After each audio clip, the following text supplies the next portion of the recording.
नमस्कार। तो चलिए आज बात करते हैं इतिहास के उस एक निर्णायक मोड़ की जिसने भारत का भविष्य हमेशा हमेशा के लिए बदल दिया। जी हां, 1857 का विद्रोह ये सिर्फ एक बगावत नहीं थी। आप समझिए कि ये वो चिंगारी थी जिसने पूरे देश में आग लगा दी। तो आइए इस ऐतिहासिक कहानी को परत दर परत खोलते हैं।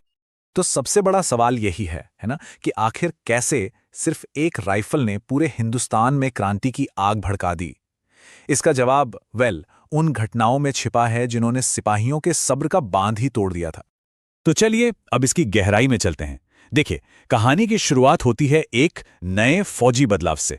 एक ऐसा बदलाव जिसने अनजाने में ही इस पूरे विद्रोह की नींव रख दी।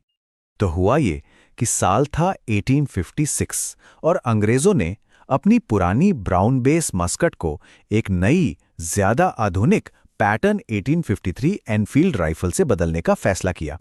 अब सुनने में तो यह सिर्फ एक टेक्निकल अपग्रेड लगता है ना, पर असल में यही बदलाव विद्रोह का सबसे बड़ा, सबसे तात्कालिक कारण बन गया। अब देखिए, इन नई राइफलों के साथ जो कारतूस आते थे उन पर एक खास किस्म की ग्रीस या चर्बी लगी होती थी, और राइफल में गोली भरने का तरीका यह था कि सिपाहियों को उस कारतूस को अपने दांतों से काटना पड़ता था।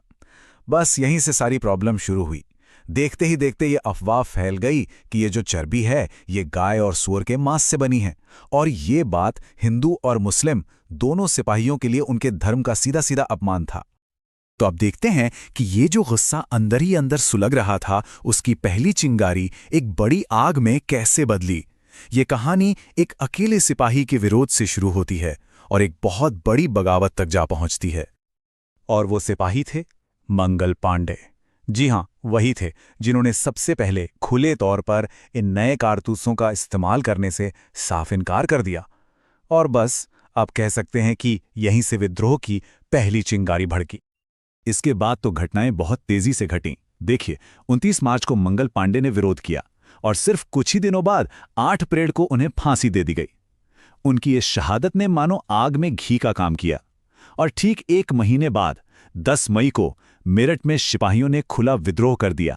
बस यहीं से 1857 की क्रांति का बिगुल बज चुका था। अच्छा, ये जानना भी जरूरी है कि उस वक्त भारत में ब्रिटिश हुकूमत की कमान किसके हाथ में थी। तो उस समय भारत के गवर्नर जनरल थे लॉर्ड कैनिंग। और अगर हम मिलिट्री लीडरशिप की बात करें तो विद्रोह की शुरुआत के वक्त ब्रिटिश भारतीय सेना की कमान मेजर जनरल हेयरसे के हाथों में थी। तो विद्रोह तो शुरू हो गया, लेकिन सवाल यह है कि ये आग देश के अलग अलग हिस्सों में फैली कैसे। चलिए अब विद्रोह के उन बड़े सेंटर्स, उन प्रमुख केंद्रों पर नजर डालते हैं जहां क्रांति की ज्वाला सबसे तेज थी। और इस लिस्ट में सबसे पहला और सबसे जरूरी नाम आता है दिल्ली का, जो उस वक्त मुगल साम्राज्य का दिल हुआ करती थी। तो हुआ ये कि मेरठ से आए विद्रोही सिपाही सीधे दिल्ली पहुंचे और वहां पहुंचकर उन्होंने मुगल बादशाह बहादुर शाह जफर को अपना नेता घोषित कर दिया। मिलिट्री की कमान संभाली जनरल बख्त खान ने। हालांकि कुछ महीने तक जबरदस्त लड़ाई चली, लेकिन आखिर में 21 सितंबर 1857 को अंग्रेजों ने दिल्ली पर दोबारा कब्जा कर ही लिया।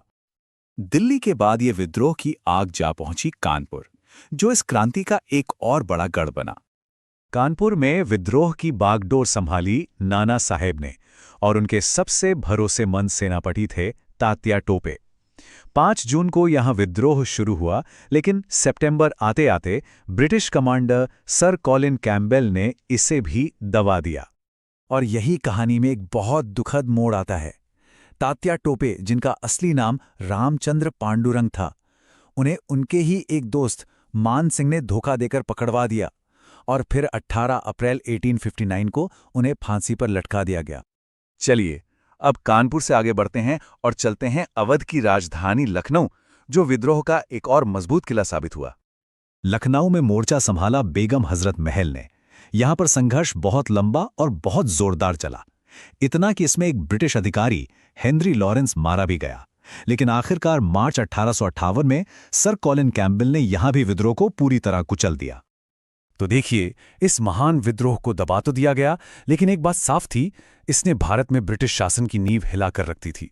तो सबसे बड़ा सवाल यही उठता है कि इस क्रांति के बाद भारत में आखिर बदला क्या। जो सबसे बड़ा और फौरी बदलाव आया वो था ब्रिटिश भारतीय सेना में। अंग्रेजों को एक बात अच्छी तरह समझ आ गई थी कि अगर भारत पर राज करना है तो अपनी सेना का पूरा स्ट्रक्चर ही बदलना पड़ेगा, क्योंकि यही सेना उनकी सबसे बड़ी ताकत भी थी और यही उनकी सबसे बड़ी कमजोरी भी साबित हुई। इसको ऐसे समझिए, 1857 से पहले बंगाल सेना में हर एक ब्रिटिश सैनिक के मुकाबले 5 भारतीय सैनिक थे। सोचिए, 1:5 का रेशो। विद्रोह के बाद यह अनुपात बदलकर कर दिया गया, एक ब्रिटिश सैनिक पर सिर्फ 2 भारतीय सैनिक। यही नहीं, मद्रास और बॉम्बे में भी भारतीय सैनिकों की संख्या कम कर दी गई। मकसद साफ था, भविष्य में ऐसा कोई विद्रोह ना हो, इसके लिए सेना पर ब्रिटिश कंट्रोल को और ज्यादा मजबूत करना। और आखिर में एक बहुत जरूरी सवाल, इतिहासकार इस पूरी घटना को देखते कैसे हैं? क्या यह सिर्फ एक सैनिक विद्रोह था या फिर उससे कहीं बढ़कर कुछ और था? चलिए अलग अलग हिस्टोरियंस के नजरिए को भी समझ लेते हैं। तो देखिए, इस घटना पर इतिहासकारों की राय काफी बटी हुई है। एक तरफ वीडी सावरकर हैं, जो इसे भारत का प्रथम स्वतंत्रता संग्राम कहते हैं।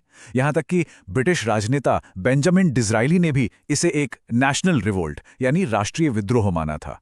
तो वही दूसरी तरफ सर जॉन लॉरेंस जैसे ब्रिटिश इतिहासकार हैं, जो कहते हैं कि यह तो बस एक फ्यूडल रिवोल्ट था, मतलब उन राजाओं और जमींदारों का विद्रोह जो अपनी खोई हुई सत्ता वापस चाहते थे।